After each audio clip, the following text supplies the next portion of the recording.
I'm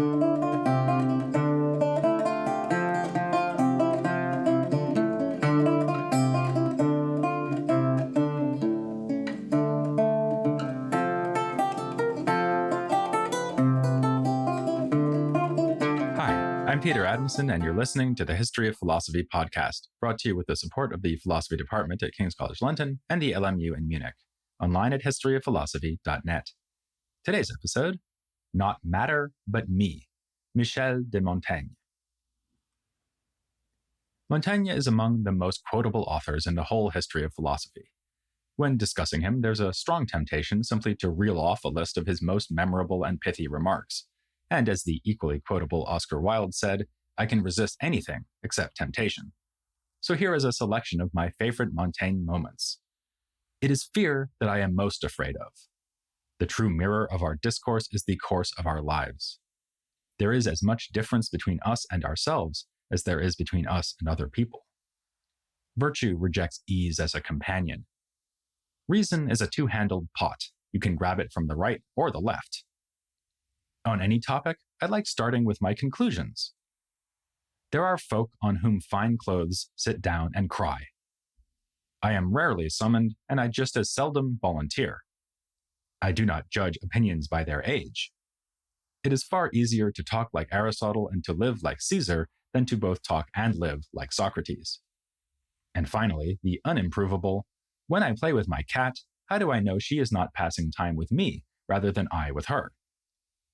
These and many other remarks to savor can be found in Montaigne's Essays, first published in 1580, expanded for a new edition in 1588, and published again posthumously under the editorship of Marie de Gournay in 1595. Taken together, the Essays make for an immensely long, endlessly entertaining, and willfully digressive work, which Montaigne himself compared to a monstrous grotesque fused together from mismatching limbs and to a patchwork of quilted fabrics. They are a monument to Montaigne's favorite subject, namely Montaigne himself. The style of his writing eloquently expresses his goal to explore and understand his self. Explaining the disordered appearance of the essays, he says, I let myself go along as I find myself to be.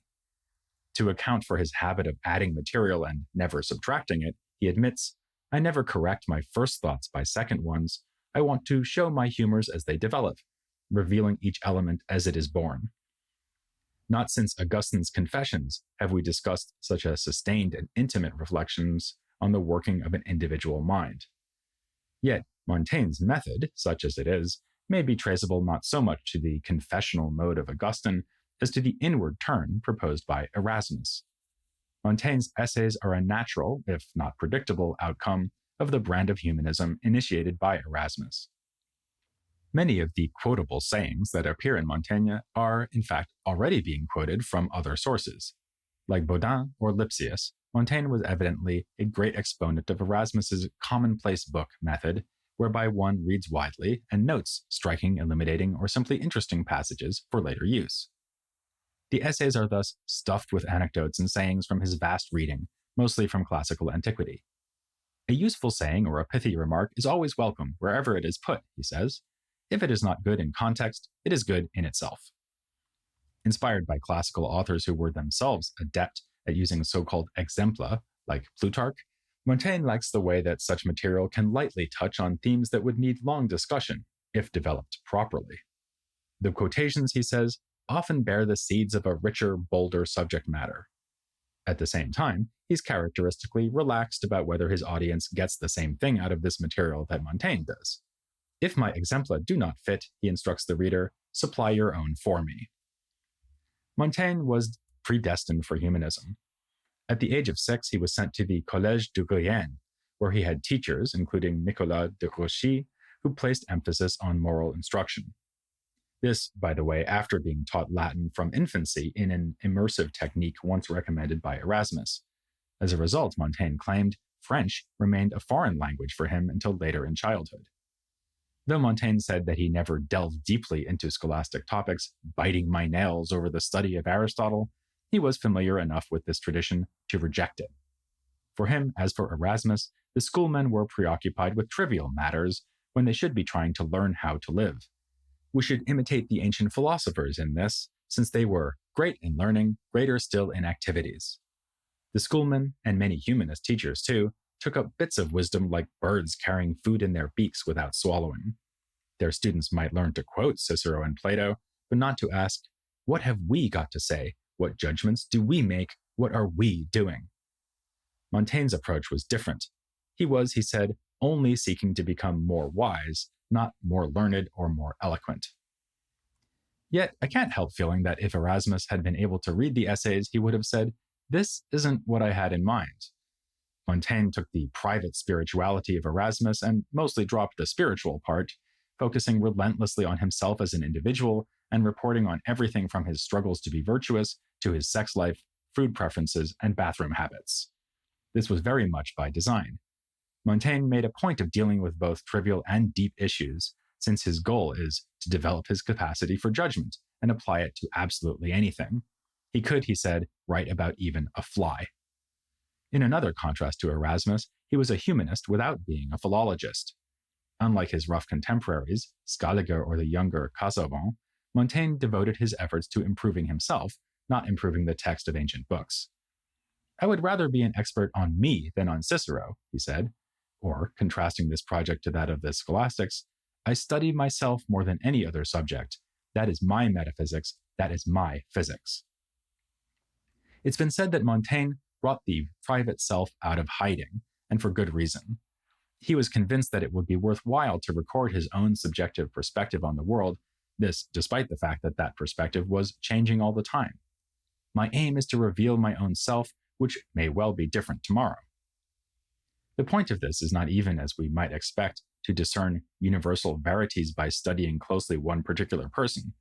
Montaigne's ambition is, rather, limited to the understanding and improvement of his own self. He says that his business and his art are to live his life, so that talking about his life is like when an architect talks about buildings. Because he is so frank about recording his every thought, "About myself nothing is wanting," he writes, "and there is nothing to guess."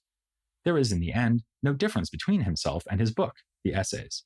Touch one and you touch the other. One might wonder why anyone else should be interested in reading such a determinedly self-obsessed work, unless they happen to be intimates of Montaigne who want to know him better, or strangers who are just leafing through out of idle curiosity. Montaigne resolutely resists the idea that talking about himself is an indirect way to talk about some other topic. "I am striving," he writes, "to make known not matter, but me."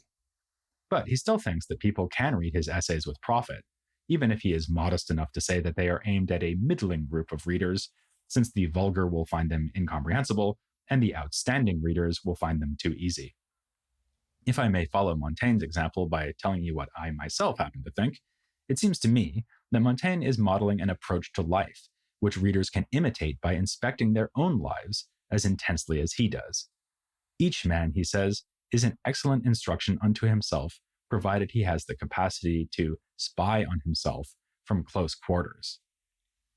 There's a familiar idea that Montaigne achieved this by withdrawing from society and remaining in solitude, reading and writing in his famous tower, where, by the way, some of his favorite quotations were put up as inscriptions, most famously, "I am a human, so I consider nothing human to be foreign to me," taken from the classical playwright Terence.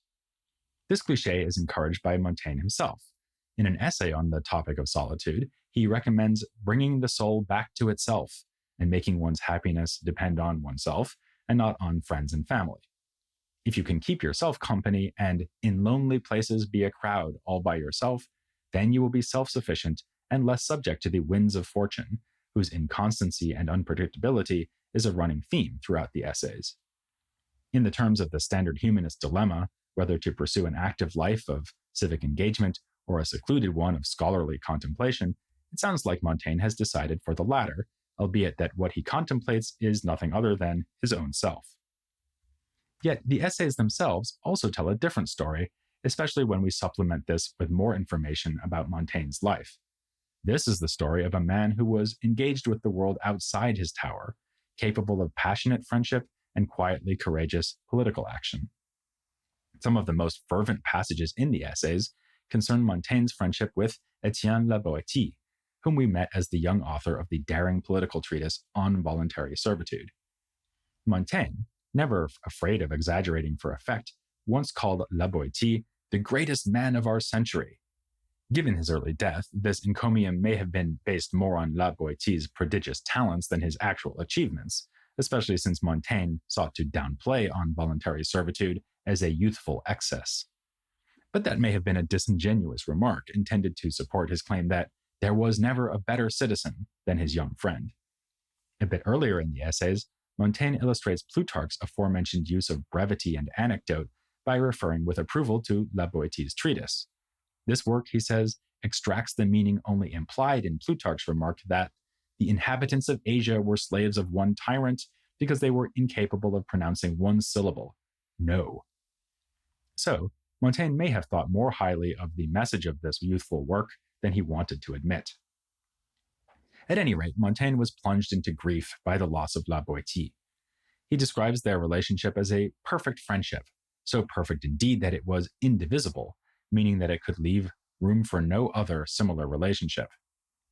The demise of La Boite and the prospect of his own demise led Montaigne to reflect often on death and its meaning for the living. Indeed, he named this as the one philosophical topic that concerned him the most. He found some consolation in philosophy, despite his observation that there are so many arguments persuading men to despise death and to endure pain. Why do we never find a single one which applies to ourselves?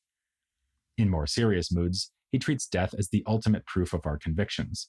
Until we face it, all those fine philosophical arguments may be only a pose. So he embraces the classical idea of philosophy as being not just a way of life, but practice for the end of life, and recommends, let us wait for death everywhere. To practice death is to practice freedom.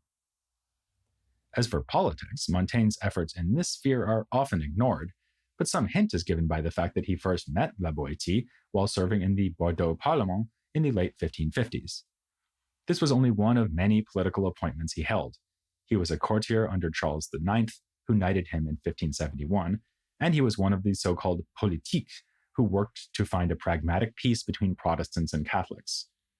This led to more personal misfortune than public success, as he was imprisoned in 1588 after choosing to accompany King Henry III in flight from Paris.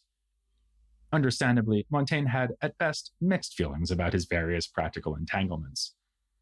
One of the most amusing passages in the essays relates his approach to the mayorship of Bordeaux, which was thrust upon him in 1581. As soon as I arrived, I spelled out my character faithfully and truly. No memory, no concentration, no experience, no drive. No hatred either, no ambition, no covetousness, no ferocity, so that they should know what to expect from my service. So Montaigne was not exactly an eager politician, yet it is worth touching on this aspect of his life since the upheavals of France form an important part of the background for his essays. In a way, they are as much a response to the wars of religion as more explicit reactions like the Huguenot political treatises or the works on consolation by Duverre and Lipsius. When Montaigne does allude to current events, it is sometimes to maintain the pose that they do not touch him. I essay to steal this corner from the public storms, as I do for another corner in my soul. Our war can change its patterns, multiply and diversify into new factions, but to no avail. As for me, I do not budge. But he makes no secret about having opinions about the religious uproar, which he sees in part as the result of cynical political exploitations. All are alike in using religions for their violent and ambitious schemes, he says, mentioning in particular the Huguenot idea that it might be all right to defy a sitting monarch on religious grounds. Not unlike Sebastian Castellio, albeit with a more ironic tone, he punctures the overconfidence of persecutors. It is to put a very high value on your surmises to roast a man alive for them. Montaigne was thus disposed to be in the party of peace, especially since he was able to find something to admire in men on both sides of the conflict. But he did have a preference for the Catholic cause, in part because he just wasn't convinced of the Protestant point of view. The idea that theological disputes could be resolved by taking recourse to Scripture alone, as the Reformers insisted, was one he said he couldn't even take seriously. But his main reason for supporting the established religion was simply that it was, indeed, established. He saw the disasters of his time as being caused by novelties, which were introduced by zealous reformers who did not think to count the cost. While he was open, as we have seen and will see again shortly, to constant change and variability in his own opinions and the world as a whole, when it came to politics and religion, he prized stability above all else. All roads which wander from the norm displease me. Despite the radicalism of his philosophical and literary project then, Montaigne can fairly be described as a social conservative. This may have been a matter of temperament as well as being a conclusion he drew from the chaos of his times. When we look at his views on ethics and virtue, a topic he mentions much more often than the wars of religion, we again see him endorsing moderation. This is why, unlike Duverre and Lipsius, he held back from embracing the teaching of the Stoic school. He thought it was unrealistic to teach that pleasure is not worth pursuing and that pain is a matter of indifference. If this is not just playing with words, then it is a doctrine so demanding that no one could live by it, which of course would be of little interest to Montaigne, whose ambition was precisely to learn how he should live. In a striking thought experiment, which recalls one devised centuries before by Avicenna, Montaigne imagined a supposedly imperturbable philosopher being at the top of the Cathedral of Notre Dame. This philosopher would surely be afraid of the height. Rather than regretting such natural reactions, we should be suspicious of extremes in the life of the mind, as in the life of the state.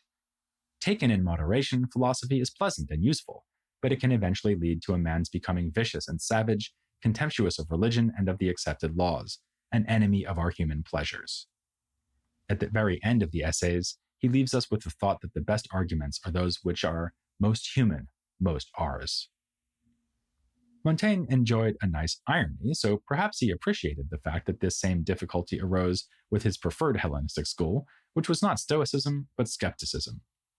He lived at a moment when this tradition was better accessible than it had been previously, since writings of the Pyrrhonist skeptic, Sextus Empiricus, had recently been printed in 1562. As the name of this school indicates, it traced its lineage back to the early skeptic Pyrrho, who we covered more than a decade ago in episode 69. But he is pretty memorable, so perhaps you'll recall the stories about him almost walking off cliffs and in front of oncoming traffic because he refused to believe anything, even his own eyes. Referring to these reports, Montaigne says, consistently with his response to Stoicism, that it is one thing to bring your soul to accept such ideas and another to combine theory and practice. But Montaigne was more persuaded, if we can use that term in this context, by the skeptical approach adopted by Sextus, according to which one simply follows appearances while remaining profoundly aware of the limitations of one's own knowledge. This may have been another reason for his political conservatism, in fact. Sticking with established custom is exactly how this sort of skeptic negotiates their way through the world, without endorsing potentially controversial doctrines. And as we just saw, Montaigne was scornful of people who were so impressed with their own beliefs that they were willing to kill others who disagreed. The longest entry in the essays is in large part a meditation on the topic of skepticism. This is Book 2, Essay 12, in which Montaigne answers detractors who criticized a work he had translated into French as a young man, at the behest of his father. This was The Book of Creatures by Raymond Sebond. Sebond was a Spaniard who taught at Toulouse back in the 1430s, which is when he wrote this work of natural theology intended to support Christian belief using rational argument. In this essay, entitled An Apology for Raymond Sebond, Montaigne answers two lines of critique. First, that reason cannot be used to support religion. Second, that Sebond's rational arguments are weak.